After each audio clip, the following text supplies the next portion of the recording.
I was 16 years old when I wanted to go on this foreign exchange program. We had a family in Oregon that normally took foreign exchange students, but they weren't going to be able to take one that year. And so they gave the organization that placed foreign exchange students our name. My mom tried to tell them that that would not be a good choice because we lived 25 miles up the mountain from town. When I was asked where I wanted to go, I looked at a map and picked a green spot far away, and that was the Northwest.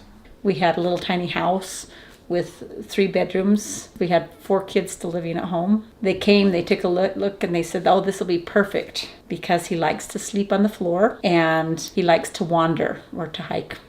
And we lived out in the middle of the woods. When I got to Oregon, Desiree was there. She had come back from college. I realized she was rather beautiful, but she was several years older, and I was at that point just 16 and had other interests, particularly soccer. I played a lot of soccer.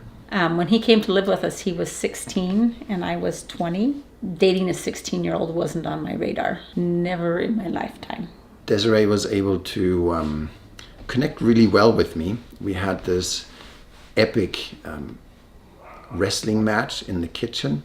She somehow challenged me, told me that I could not get me out of the house. And of course, I knew I could easily take her. So I took the challenge and I wrestled with her for 45 minutes. He was just bathed in sweat. A little male dignity on the line, and so I finally let him take me outside.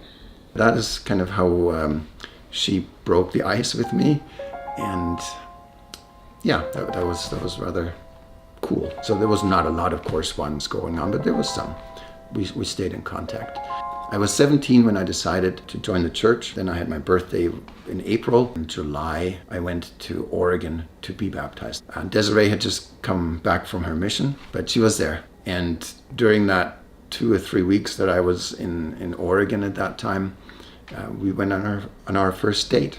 We stopped there along the Clackamas River. We decided to swim across. It was freezing cold. To the point you jump in and your body goes numb. So I made it across and back.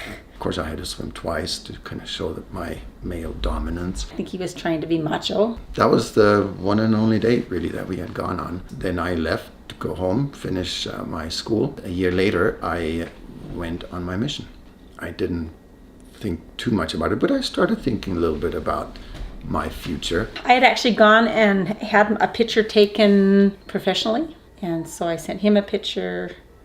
I sent my family a picture. Desiree sent me this photo of her. She was really beautiful in that photo, and I carried that with me everywhere I went. I don't remember there being a special, probably because I wanted him to think of me a little bit. I started thinking a little bit more about her, and I actually, as I met other girls or saw other girls there, I thought, wonder how they compared to Desiree. And I always thought Desiree came out at the top of anyone I compared her to.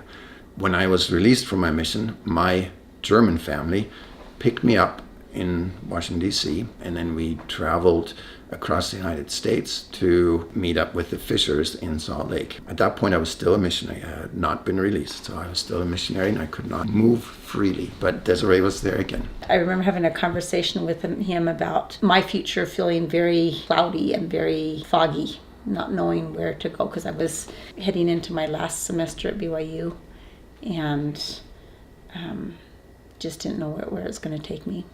Desiree said something about her life being so cloudy or something, not knowing what the future would hold for her. And I really felt I was still a missionary and I couldn't say what I really wanted to say, so I didn't. One of the first things that I remember doing is writing a letter to my American mom asking for Desiree's address so I could write her. This was before email.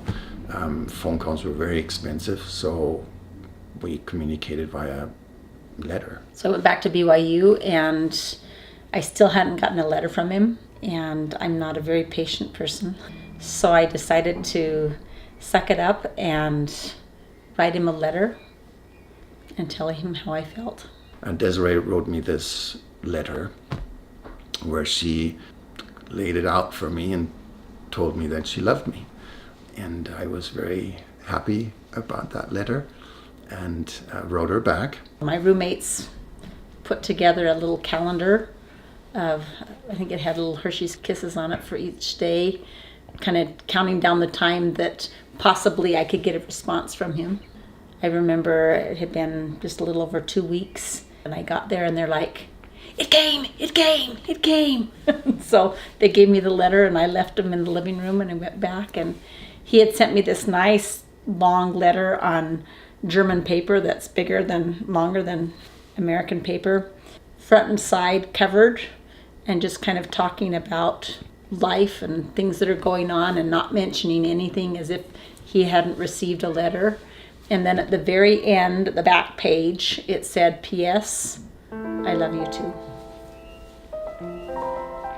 Felt like we were meant for one another right from the beginning. And that continues to be so today.